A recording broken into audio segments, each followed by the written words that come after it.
quick player on the floor now, and that's Baldavid. And Jaworski will be called for another foul. Wala si Hison. Pakalawang foul yan ni Sonny Jaworski. Oo. Ito po ang replay. Nakita po ninyo si Andy De Guzman na bigla na lamang tumupi. Quarter ng labanan ng laro ng Ginebra San Miguel at Santa Lucia Realty. Sonny Jaworski is going to be called for the foul. Sonny Jaworski. Wala pa. Gusto sabihin, meron siyang intention mag-foul. Yung nga lang, hindi pa niya pinafoul, may tawag na. Seconds on the shot clock. James, turnaround jumper. Wala. Marlo Aquino nakuha ang rebound. Uy! Pumasok pa. Center. Henry James galing sa labas. 3-point shot. Pang-lima yan. Ganda ng tapik ni Henry James galing sa likod. Papunta kay Baldavid. 3-on-1. Noli locks in. Yes! First 2 points. Andy De Guzman gets clear of Jaworski and he puts in that 3-point shot.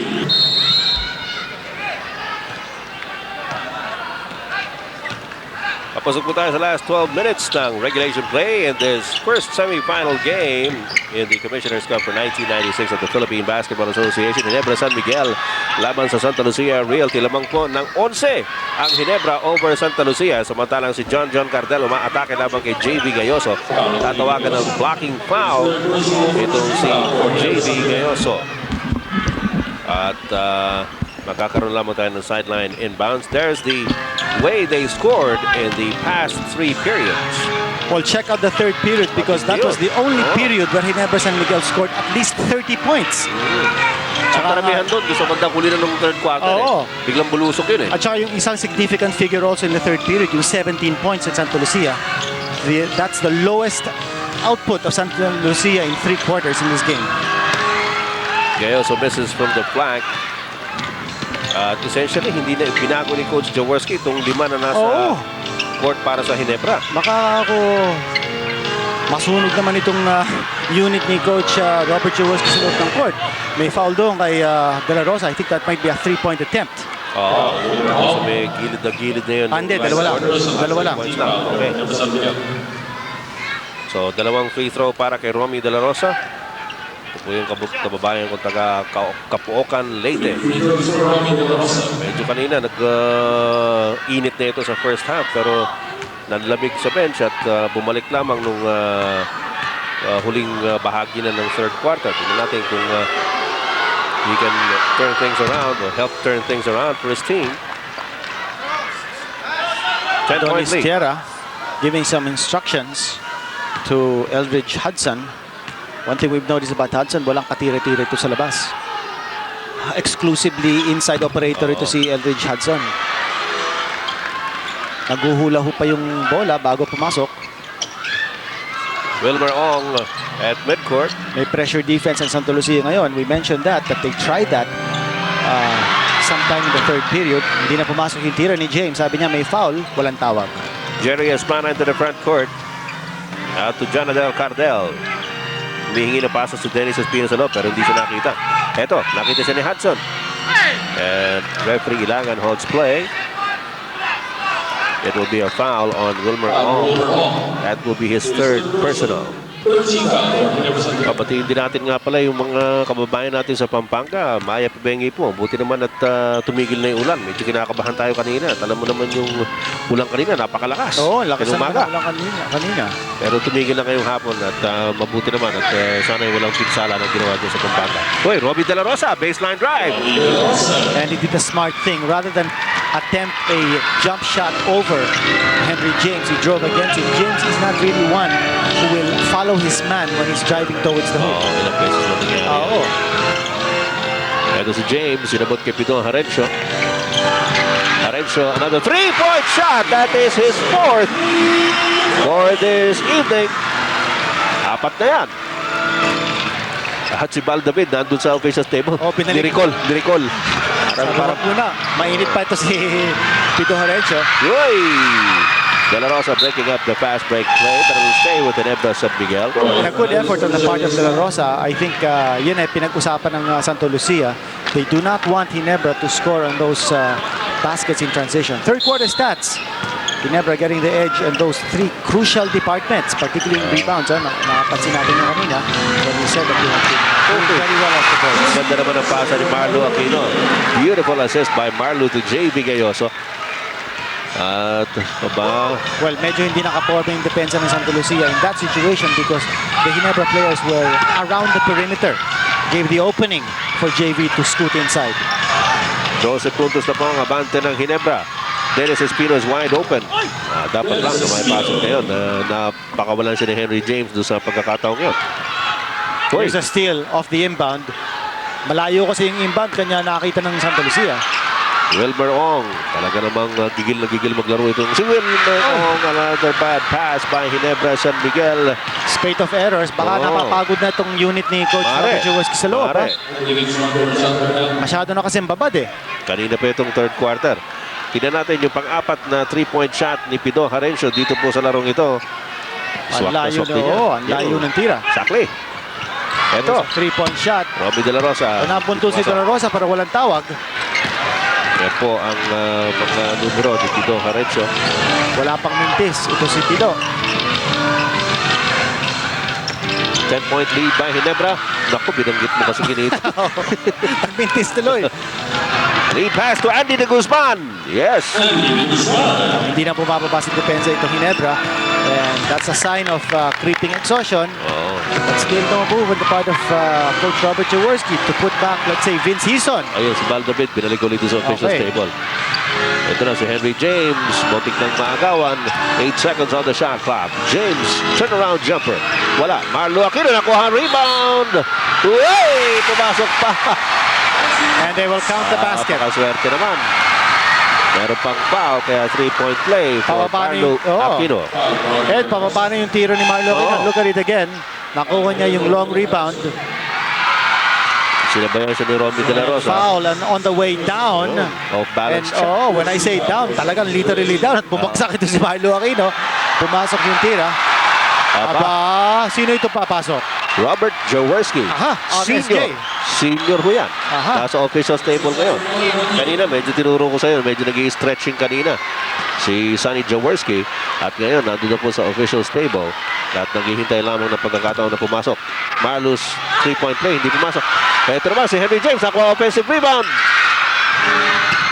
Ay, saan nagpasa muna siguro siya doon? Medyo masikip sa loob eh. Romy De La Rosa, matake. El Hudson. Nice trail job on the part of Hudson. Offensive rebound. And they tip. Samantala, 8 puntos na lang ang kalamangan ng Ginebra. Kanina, 12 yan. We still have 7 minutes and 43 seconds remaining in the ball game. At narito si Marlo Aquino lamang kay Dennis Espino. Ang layo ni Marlo, ha? It's not his comfort zone. Well, they try the give and go. Ano ba kaya nangyari kay Vince Hison? Kinito? Iba ko nga eh. Tsaka si Noel Locsin, hindi natin pinalik. Ito si Jaworski papasok para kay JV Gayoso. Hison did very well in the first half with 10 points. He provided the spark for Ginebra San Miguel. Well, maybe Robert Jaworski can provide a similar spark. Although, of course, Ginebra is still ahead by 8. They want to be able to make sure that that margin remains. 7 minutes and 34 seconds remaining. And the loose ball goes out of bounds. Sabi ng referee, jump ball po rin. Kumusta rin pala sa ating mga kababayan sa Negros Occidental, lalong-lalo na sa Bagos City.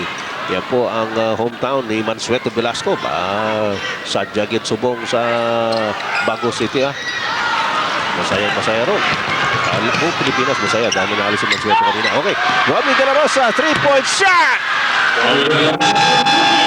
Uy, 5 na lang ang abante ng Ginebra San Miguel. 83-78. We have a timeout.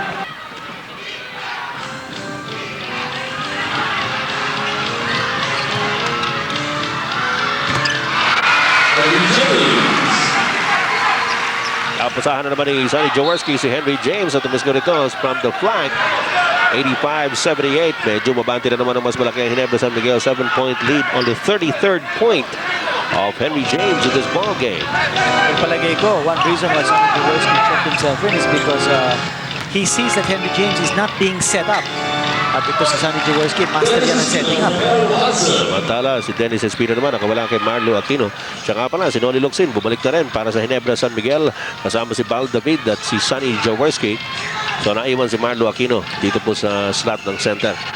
Henry James galing sa labas! Layo nun. 3-point shot! Panlima yan.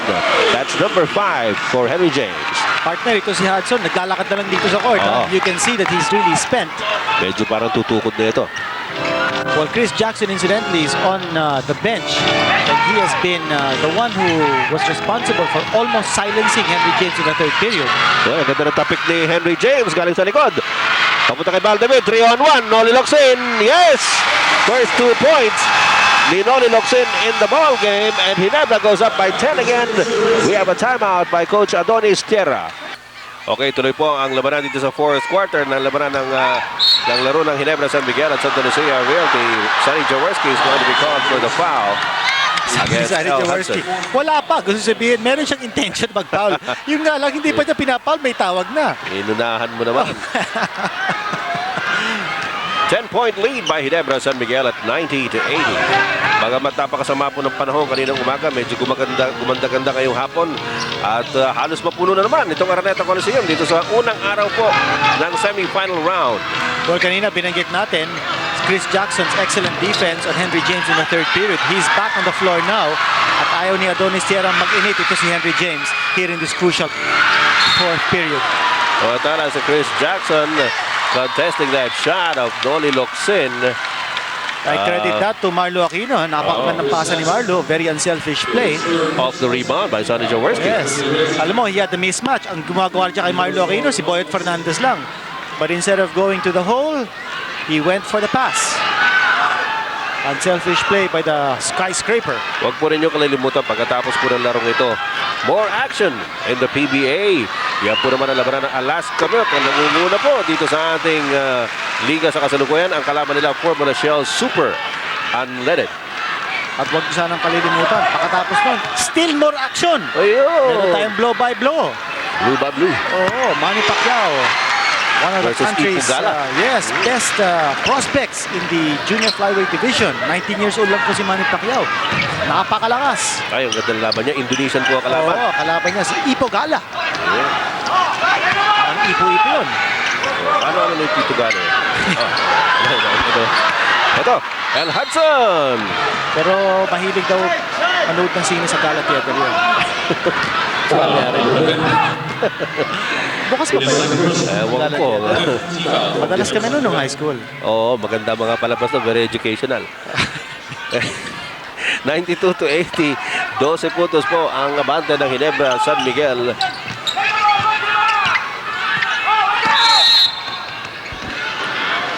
Illegal defense, magiging technical foul na yan laban sa Ginebra San Miguel. Technical foul, Ginebra San Miguel. Noli Locsin for illegal defense. Yun, si Noli Locsin ang tinawagan. So Boyet Fernandez will take the technical free throw. 4 minutes and 59 seconds remaining in the fourth period. Uy, Hindi pa pumasok. Yes. Kailangan yun ng Santa Lucia. Partner gasping for breath na ito si Hudson. And this is an opportunity for Ginebra to step up the pace.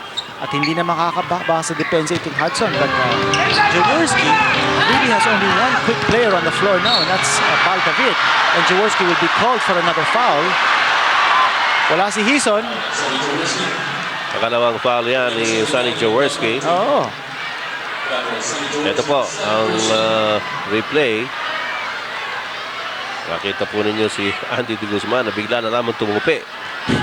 Sabi ng Tumiklop. referee, hindi naman maaaring tumupi mag-isa yan.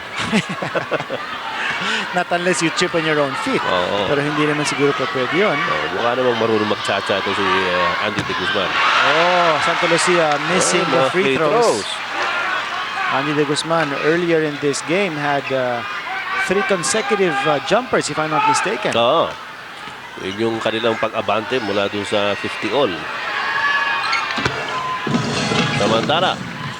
And patuloy yung double-figure streak ni Andy De Guzman already with 10 points in this game. And it's an 11-point lead for Ginebra San Miguel. Andy De Guzman trying a steal against Val David. Tatawagan po ng foul si Andy De Guzman. Pangatlo niya yan. Foul, Andy De Guzman. Itong Ginebra San Miguel nasa penalty na with 16 fouls. Foul for Santa Lucia Realty.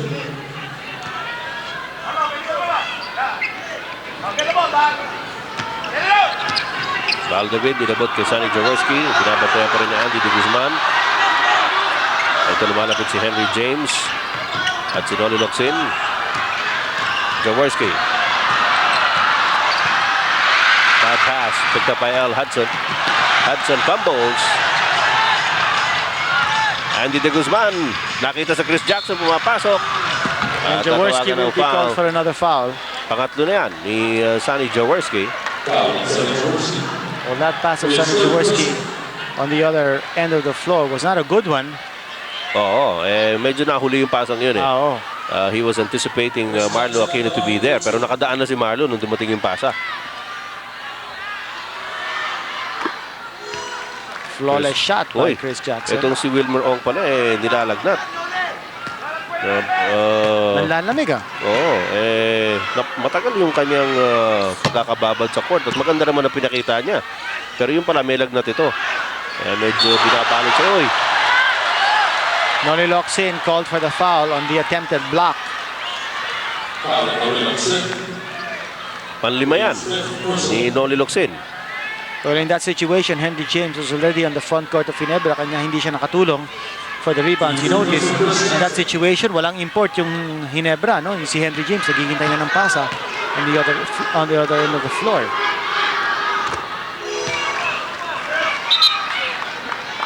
(92-83). Well, this game still not over despite Ginebra's 9-point lead. Could be chopped down to 8. Marami pang oras, 4:14. Oo, malayo pa ito. Ang Ginebra po nasa penalty, over na sa penalty. Samantalang ang Santa Lucia, tatlong team fouls. Yun, Hudson. naka-offensive rebound pa Santa Lucia. Oh, illegal defense na naman. Things are not going right here for Ginebra San Miguel. Una-una, hindi sila nakakakuha ng defensive rebound. Pangalawa, may lapse pa sa defensive alignment nila. Samantala, ito namang Santa Lucia, medyo marami nang namimintis na free throw ito. Tingnan natin kung anong gagawin ni Romy De La Rosa. Yun, papasok. Sigurado yung tira ni Romy. So, ang abante po ng Ginebra ngayon, 8 puntos, 92-84 with 4 minutes and 9 seconds remaining in the game. Alalahanin po nyo, umabot ng 12 itong abante ng Ginebra kanina. Incidentally, pinahit mo yung free throws ng Santa Lucia. They've missed 8 free throws here in the second half alone. Ito si Hudson, nakakuha na naman ng offensive rebound. Sumaksak sa loob. Oy, dunk shot. Lumabas. Nabitawan naman niya ang bola. Loose ball foul is going to be called on Jaworski. That's going to be number 4 on Sonny Jaworski. Sunod-sunod yung tawag. Ito, panoorin po ninyo nangyari dito. Masa kaya yung body contact? Medyo hindi ko nakita yun. Baka nauna. Hindi natin na malaman. Hindi naman nagreklamo si Big J. Chris Jackson at the line. Yung palang gambol. Siyam na yung... Yung palang gambol. Foul mo lang ito Santa Lucia. Mimintis pala eh. Sabantala si Romy De La Rosa. Inilabas muna ni Coach Adonis Tierra. Pumasok muli si Dennis Espino. Hindi na kailangan ng Santa Lucia at this stage. Another inside scoring threat. At ito si Hudson medyo hindi na masyadong gumagawa ng puntos. He's reserving his strength and energy for rebounding. Oy, libre! Wala. Jaworski hinahabol ng loose ball. Nakuha. Ito si Henry James. Hindi makatira. Nalabas kay Val David. Still a 7-point lead by Ginebra San Miguel. Henry James. Grabe yung tulakan, ha? And Chris Jackson playing very physical defense. Hook shot! Marlo Aquino. Parang si Jabara. And Aquino with 11 points in this game. Will make that 10 points in this game. That's correct. Noli Locsin for the rebound. Off to Val David.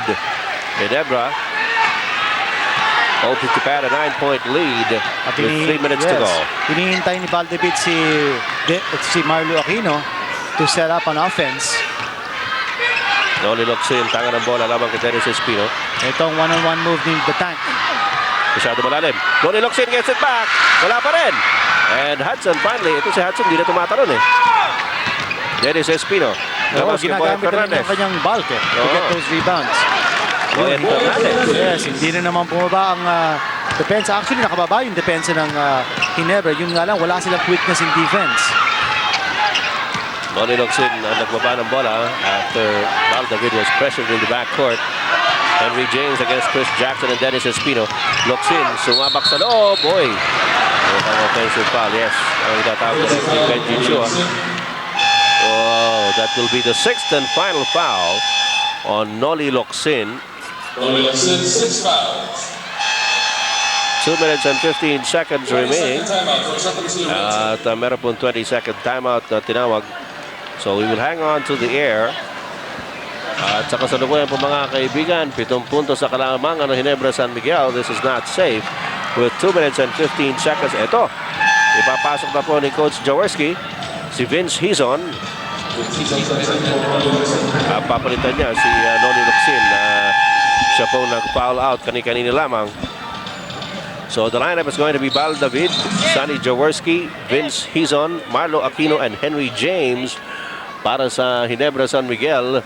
Samantalang ang Santa Lucia Realty will be parading Boyet Fernandez, Andy De Guzman, Chris Jackson, Dennis Espino, and Elridge Hudson. We have a medical report here on Wilmer Ong. Hindi naman pala nilalagnat si Wilmer Ong. No? He's just having some chills. Palagay ko, those chills might lead to some kind of fever. No? Oo. Hindi ka naman basta-basta to chills. Okay, 7-point lead by Ginebra. Andy De Guzman gets clear of Jaworski and he puts in that 3-point shot. So apat na lang ang lamang ng Ginebra as we go to the last 2 minutes, brought to you by Tanduay Rum, 5 years junior lapad. Tanduay, the #1 rum. Vince Hizon. Uy, pasa niya na pick up ni El Hudson, ngayon ni Chris Jackson. Binigay kay Boyet Fernandez. Hudson. Right quarter court. Pinapatay ni Henry James. Nilabas ngayon kay Boyet Fernandez against Valdebit. Binibigyan ng pick ni Hudson si Boyet Fernandez. Fernandez trying to shake off Valdebit at nasa penalty po ang Ginebra San Miguel. So si Boyet Fernandez ay pupunta sa free throw line. Third personal ni Valdebit. And Santa Lucia, a big opportunity to chop down that lead to just 2 points. Remember, the Realtors not yet in the penalty, so they can afford to gamble on defense when he never gets the ball back. At hindi na naman pumasok yung free throw ng Santa Lucia. Yan po nagiging problema ng Santa Lucia Realty. Dapat yan eh. Ilan na yun? Pang-11 na mintis yun. Galing sa free throw line, dito lamang sa second half. Oo. Hindi sana eh, malaki na lamang nila. And another miss. 2 big misses by Boyet Fernandez, succumbing to the pressure here in the end game. Oh, Marlo Aquino challenge trying to pumasok by Chris Jackson, and Aquino will have to get his 2 points from the free throw line. That would have been a big 3-point play kung pumasok yung tira. Pero as it is, kailangan pong kunin ni Marlo yung kanyang 2 puntos sa free throw line. Halos sinubo na lang ni Marlo Aquino yung bola, but was not able to get that roll. So ito. Pero maganda rin yung ginawa ng Ginebra San Miguel. They attacked the basket immediately. They were not tentative in their offensive play. So, malayo yung tirang ni Marlo Aquino. Mukhang nahawa na sa Santa Lucia itong Ginebra San Miguel in missing free throws. Just a 4-point lead by Ginebra San Miguel. And we have 1 minute and 20 seconds to go. Now, Romy De La Rosa checking back in. He's a 3-point shooter. Pangalawa ni Marlo pumasok. Ginebra by 5. We have a timeout by Coach Adonis Tierra of Santa Lucia Realty. Just 1 minute and 16 seconds remaining in the ball game. At a 5-point lead by Ginebra San Miguel, pero ang bola nasa Santa Lucia Realty. Hudson, binigay kay Boyet Fernandez. Andy De Guzman lumabas. De Guzman against Jaworski. Hindi makatira. Binigay kay Dennis Espino. 6 seconds on the shot clock.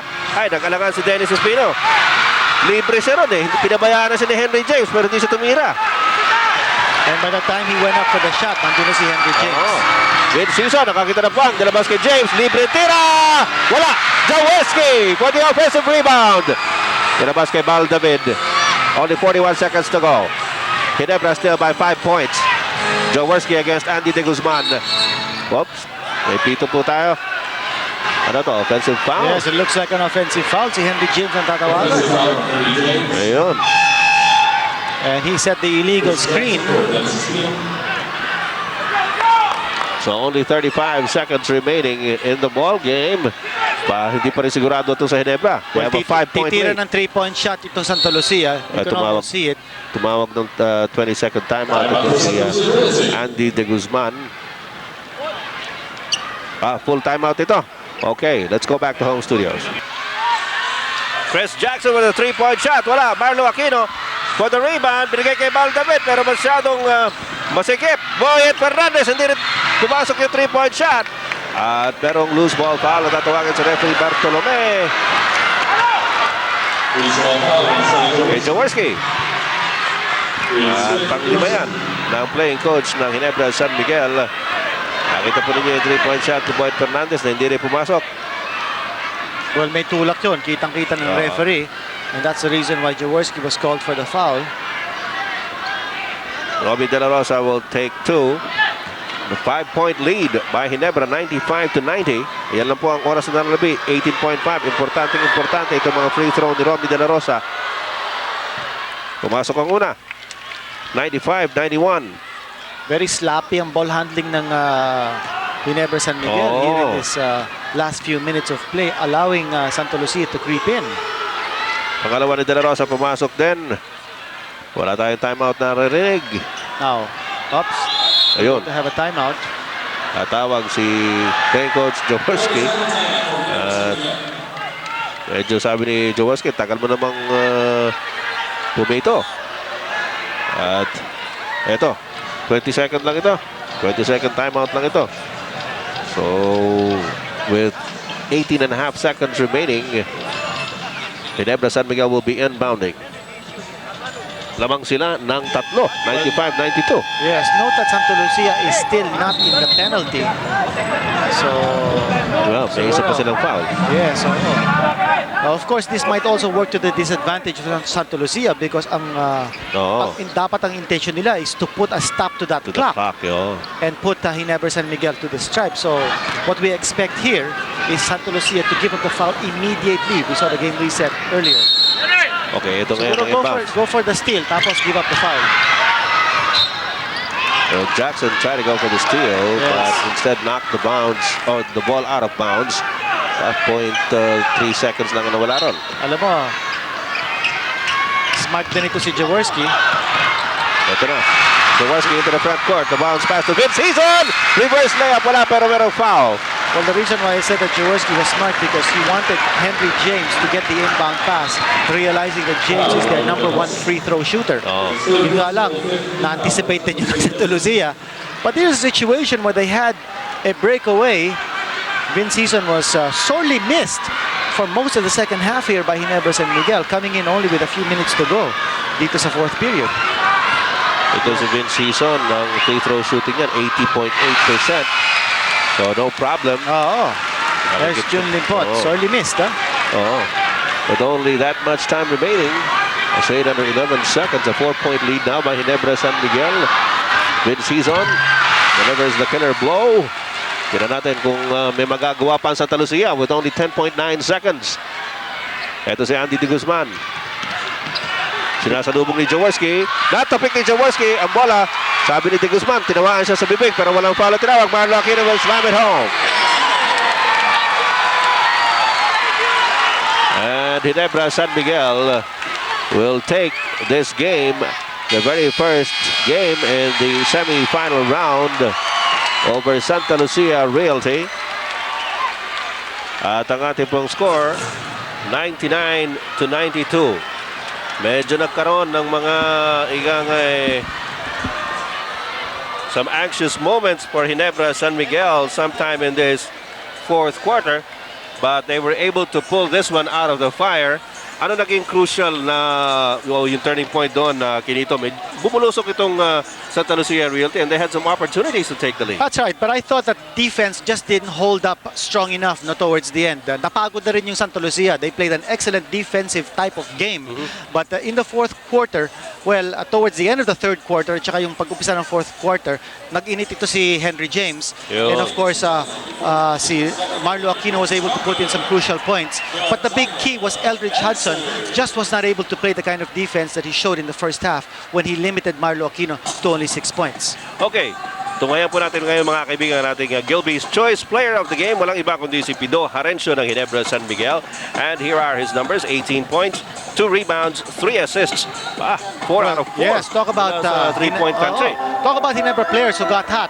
That was one local who really scorched for Ginebra San Miguel. Narito naman mga kaibigan nating Grand Air Sky High Shot of the Day. Panoorin po natin. At ito po, handog sa inyo ng Grand Air. Makikita po ninyo si Marlo Aquino. Yun, ang Sky High Slam ni Marlo Aquino para po sa ating Grand Air Sky High Shot of the Day. At susunod po mga kaibigan ang pangalawang laro dito sa ating semi-final round ng Commissioner's Cup. Labanan po ito ng nangungunang Alaska Milk na ngayon po ay sinusundan na ng Ginebra San Miguel at 7-4. Ang kalaban naman po ng Alaska, Corbin Shell Super Unleaded. Kasamahan po ninyo yung aming mga kasamahang kapwa ko namumutla. Si Andy Howe at si Seb Sarmenta. Wala kasing gold dahil wala. Kaya namumutla ang mga tao ngayon. Abangan po ninyo yan mga kaibigan. Samantala sa ngalan po ni Kinito Henson, ako po si Ed Picson. Maupay nga gabi, hayong katanan mga kasangkayan. We'll see you around.